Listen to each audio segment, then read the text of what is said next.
Hey everyone, today I'm going to walk you through the entire build of probably my largest Black Series diorama ever. I'm going to try to make this a tutorial for all of you following at home that are going to be printing this yourself using the files that are all on my Patreon now. I think I used about 3 full rolls of the Latte Matte Brown. For those of you that don't 3D print, that's about $45 worth of material. And I only did everything at about 5% infill since you're not going to be like stepping on these or using, putting any strong weight on there. So you can see that the inner grid is a little bit light. I did forget to put some glue stick down, so I did get some warping on some of the corners. So I would recommend using the bamboo glue stick on the edges especially, just so you avoid that warping, especially when you're going to be gluing parts together. I also utilized print ironing on some of these parts where I wanted things to be a little bit more smooth. It basically runs the hot nozzle over the finished piece on the surface and just smooths out all of those lines. I also printed a bunch of little bottles and stuff in several different colors just so I could mix and match them later and just place things to kind of fill out the scene.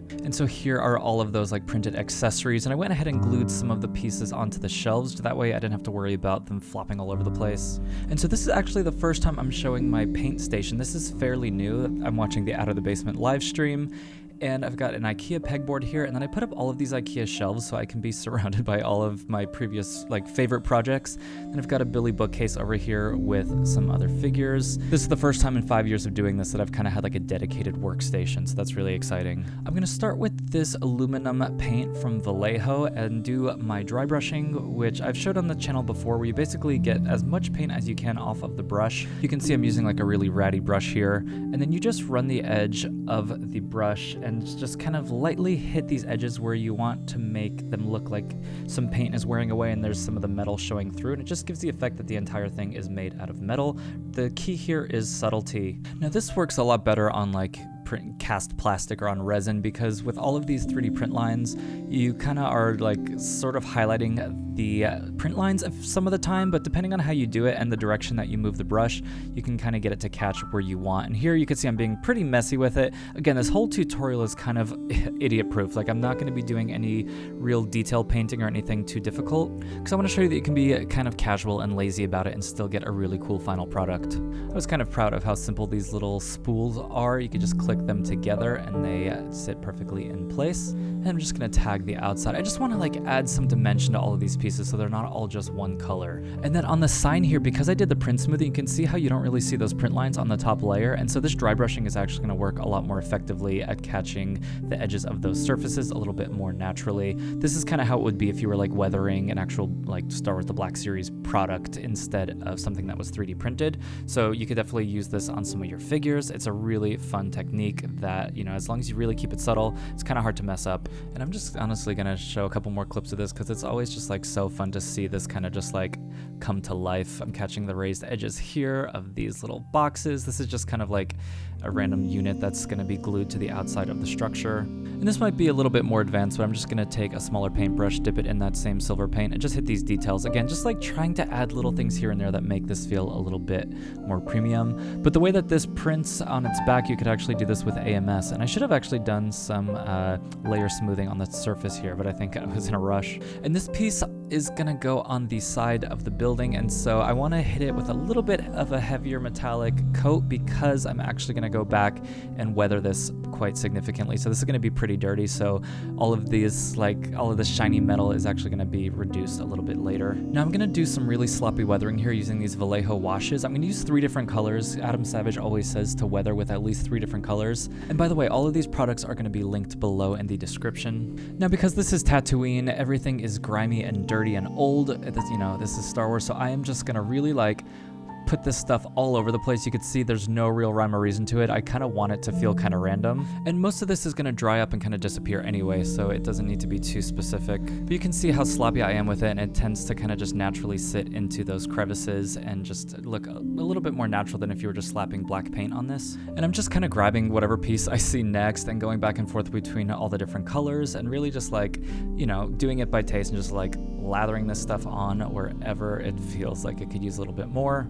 It's nice that these washes are already kind of like watered down, but you could always just like mix paint with some water till it's this consistency and kind of just do this yourself.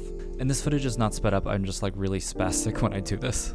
I am very impatient when it comes to this kind of stuff. I have friends that would have spent like an hour on just that crate, but I'm just not really looking to like have that kind of experience of painting. So I'm really just being sloppy and fast here, and hopefully this inspires some of you to dig into this as well, because you don't really have to spend too much time doing this. Everything you see in this video was done over the course of just one day. So this is all the final printed pieces. Those larger pieces took about 12 hours to print, just to give you kind of an idea. I printed them at the lowest quality setting, again with the 5% infill, and I'm going to use some Zap-A-Gap here to attach these pieces together. You can see that there's an extra layer on that connection point there. It's because I had a slight measurement in my prototype that was off, and so I had to print an extra filler piece, but in the final files that will be corrected. And because these pieces are just slightly warped at the bottom, I'm putting some pressure on them so they stick kind of all around the sides. And then for pieces with like a smaller edge to them, I'm going to use some zip kicker. Use a mask when you use this. Make sure you're in a ventilated area and try to avoid getting it on your hands. But this stuff makes the Zap-A-Gap bond instantly, so it tends to kind of smell. I'm trying to avoid getting any glue on the edges there because I know it's going to spread, but you could see it, you just kind of squeeze it together here and then it bonds pretty instantly. So like just this is real time here and it's already supporting itself just with that connection. Again, be very careful with this stuff. I ended up with super glue all over my hands at the end of this, so I really recommend wearing some like work gloves while you work with all of this, because getting super glue off your fingers is never fun. I'm trying to give you just like a little idea of how much glue I use and all those little things that kind of feel like second nature to me now with some experience, but to someone new, you wouldn't know like how much or how little to use. So hopefully some of this is helpful to you. And because there are pieces here that are connecting on two different surfaces, I'm starting from the bottom left corner and just like working across, but I don't want to just do like the whole bottom layer and then the whole top layer, because then the top pieces might not work as well or might not fit as well. You just kind of want to be working your way across. And because this connection point here has such a smaller surface area, I'm using that zip kicker again, and then just putting the Zap-A-Gap across just in small little dots across the entire thing. And now I'm making sure that the front of this is aligned, because that's going to be the part that is going to get the most visual attention. So I just want to make sure that that is aligned. That's more important than the back, because in a perfect world, like these would all align perfectly like they do in the software, but because of the nature of 3D printing just existing in the real world, things warp and change and it's not always accurate. And now I'm just doing a little quick test fit here to make sure that this arch fits underneath, and it looks great. This edge here on the top, in order to get texture on both sides, kind of had to print in two separate pieces, so that's definitely going to be something that needs to be repaired. I'm going to use this Bondo spot putty that I haven't used in a couple years, and it was so clogged up that I ended up squeezing out the back, which was just messy and awful. So I just started dabbing my finger in it and trying to cover this gap here. The key is to kind of go overboard, because you're going to sand a lot of this away, but I did want to kind of get it out of some of these grooves here, since that would be harder to sand later on. And I decided to squeeze the last of the Bondo into a disposable Tupperware that I could store it in the future. But now I'm literally just taking my finger with a nitrile glove on it and just covering all of these with lots of globs of this stuff. But I don't want the texture to just be at the seam lines, because that would be noticeable even when it's painted. So I'm putting some of this putty just like all over the place, just so later on when it's painted it blends in a little bit more. And my glove did rip here, so I went and washed my hands. And I decided to do what I should have done in the first place, which is use an old paintbrush so I could really cake this on. But you can see where I've applied like around the archway there, where it doesn't actually need to be there. I just don't want it to be very clear later on where this Bondo is. So here is what it looks like when it's finished. I really caked this stuff on. Luckily, the red tint is going to blend in nicely with the beige. If this was like the Endor bunker, it would need maybe an extra coat of primer before you paint it silver. And after about 30 minutes, it looks nice and dry. So we're going to take this outside. We're going to get a 3M ventilation mask, which I use when I airbrush. And to be honest, I forgot to cover that seam in the back there. So we're going to go ahead and cover that with some props a little bit later instead. So I'm using a thick piece of sandpaper here and just kind of trying to get inside all of those grooves by folding it and using the corner to dig into some of those smaller areas. And again, you can see how much of this extra Bondo I applied all over this thing here. Just the whole thing has a texture to it and it doesn't look too obvious. obvious. And now I'm doing one of my least favorite things in the entire world, which is a second coat. And while that is drying, I'm going to do a little rust technique where I'm going to take this ceramic stucco and use some raw sienna to make a rust texture. I actually didn't love the way this turned out in the final product because it looks a little bit too thick. It looks more like real scale rust rather than 1/12 scale rust, which would be almost like a fine powder or barely visible at all. Like you wouldn't actually see that grain at 1/12 scale, so I probably should have just used the orange paint. And this was a little too vibrant, so I used a brown wash later to kind of darken all of this rust. But it also kind of looks like desert sand that may have caked up on here, so I was just kind of going to town on all of the pieces here just to kind of consistently cover them. Now I thought it'd be a good idea to use this surface primer on the gray piece here just to get rid of that red, but this is meant for an airbrush and it was a little bit too thin. I'm really bad at taking breaks, so I just kind of was blasting through this the entire day and getting pretty frustrated at this point that the materials were not just like working the way that I wanted, but I knew it could be resolved. It was just kind of frustrating that everything was taking so long, but I figured once I started I might as well cover the entire thing. And then I tried to use Vallejo dark aluminum paint, which was also really watery, so I just had to be patient and do probably like 3 or 4 coats of it. And then while that dried, I took some USAF tan Vallejo paints. I ended up using about 2 or 3 bottles of this. There's definitely cheaper paints available than this like pre-mixed airbrush paints, but this is just kind of what I had available. And this Bondo stuff kind of smells, so you can see I have a fan going in the corner there blowing air out the window, but it did make my entire apartment stink for a little while. So to add some variety, I mixed some brown paint with some water and just started really caking this on with like an old brush I had from when I painted one of the walls in my apartment. But unfortunately, I think I had a little bit of dish detergent on the brush from when I had washed it, and I think it was mixing with the paints here and it was actually starting to peel the paint off the Bondo. I don't know if that was just because it was wet, but you can see what's happening here and I was getting really frustrated. I also think I had a little bit too much water and not enough of the brown paint, so I wasn't happy with the mixture here, so I was just started dabbing things off with an old rag. But over on this piece here, you can see it's kind of starting to do what I wanted to do, which is seep into those lower areas of the sculpt and leave the raised areas looking a little bit lighter. And then I just kept going back and forth with my original color and trying to fix the Bondo that was showing through. So then I wanted to try something with this plaster cast that is used for just craft. I realized how powdery this was, so I went over to my sink. This is gonna make some like cloth pieces that are gonna stay sculpted, and so you wet it and then you drape it across whatever you want. In this case, I just tossed it on so it would lay like a cloth should.